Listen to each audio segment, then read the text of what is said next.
women's basketball team sported pink jerseys on Saturday against Duquesne. The team looked to catapult off of a strong 85-79 overtime win against George Mason on Wednesday. Our own Alana Alongi has the story. Took on the Duquesne Dukes during a Saturday matchup at the Mullen Center. The Minutewomen had a slow start to the game, failing to convert and struggling on all areas of the court. The Dukes came out strong, hitting their offensive stride immediately, building a 13-point lead just 6 minutes into the game.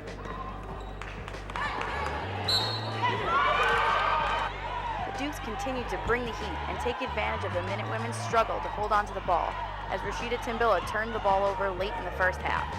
The Dukes raced down the court on an offensive rush. The UMass defense looks to recover, but Olivia Bresnahan hit a jumper to increase their lead to 36-19 with just 16 seconds left in the first half. The Minutewomen added some pressure during the second half, with Kim Pierre-Louis scoring 10 points and Sierra Dillard scoring 14.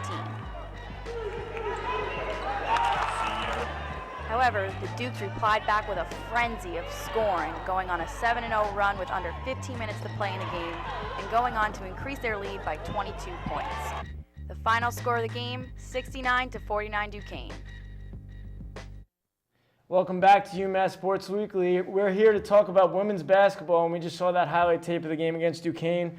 But we have our experts here, and they're both making their debut on the show, and that's Kaitlin Corbett and Alana Alongi. So we welcome them to the show. Thank you. And now we're going to talk about that game against Duquesne. Obviously a tough loss. Not many things went right in this game. So Kaitlin, we'll start off with you. What went wrong for UMass? Well, Chris, I think that the main issue was basically their efficiency. They started off really slow in the game, and they went 0 for 14 from the field in the beginning, and that gave Duquesne the chance to start off with a 14-1 lead. So they didn't come out very strong, and then they ended up going 19 of 60 from the field, so that's only 31.7% shooting, and that I think was the main issue. They didn't start strong and they didn't finish strong. Yeah, if you start at 0 for 14, it's pretty tough to get something going on offense, especially against a team like Duquesne. But Alana, we're going to try and take some positives out of this game. So tell me one or two positives you can take from this loss. Well, I think the main thing that Minutewomen can take from this game is, they had a few great defensive moments throughout the game. They had 10 points on turnovers, which can really help them push offensively. Also, they had 15, second chance points. So I think if they can take advantage of turnovers and their own rebounds, they'll have, a chance to be better offensively.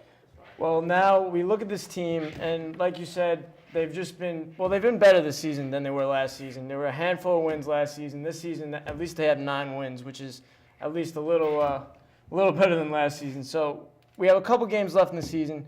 What does it look like going into the A-10 tournament? Do we have a shot to maybe compete with some of these A-10 teams? Well, the remaining schedule is actually very tough. We have 4 games left until the A-10, and one of them is against Davidson, which is tomorrow night, and that they should be able to take advantage of to gain some momentum going into the rest of the season. But they also play on the 22nd. They play VCU, which will be a tough one, and they also play Dayton on the 26th, which will also be tough. And their final game is at home, so they should also take advantage of that. Finishing the season. All right, well, you brought up that game against Davidson, which is coming up, and we need a win here to boost our confidence a little going into the A-10 tournament. So, Alana, what do we have to do to get that win in the game against Davidson? Well, I think the Minutewomen have a really good chance going into tomorrow's game. Davidson is only 1-11 in the A-10, so I think they need to take advantage of this.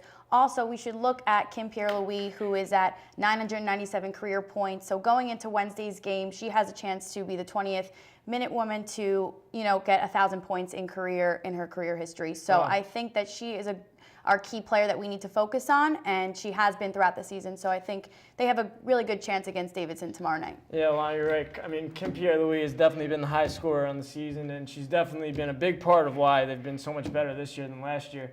So hopefully Kim Pierre-Louis can really score some baskets and really pull the offense together coming at the end of the season here.